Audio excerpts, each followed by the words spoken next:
Samantala, isa na namang kaso ang idinulog at bibigyang solusyon ni Attorney JJ Atienza. Narito ang bisig ng batas.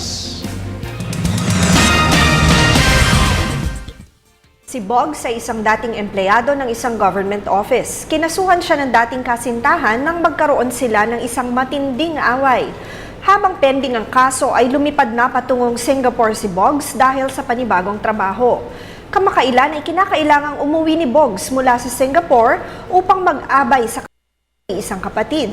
Naalaman ni Boggs mula sa kapatid niya na may bench warrant daw na inilabas laban sa kanya kung kaya't magkakaproblema daw siya sa pag-uwi. Nagtataka si Boggs dahil dismissed naman na daw ang kaso laban sa kanya. Ano daw ba ang bench warrant at paano daw ang gagawin niya tungkol dito?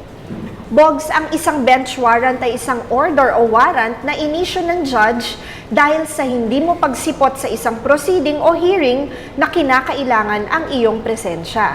Dahil sa sinabi mo nga na dismiss naman na ang kaso laban sa iyo, dapat ay considered dissolved na rin ito.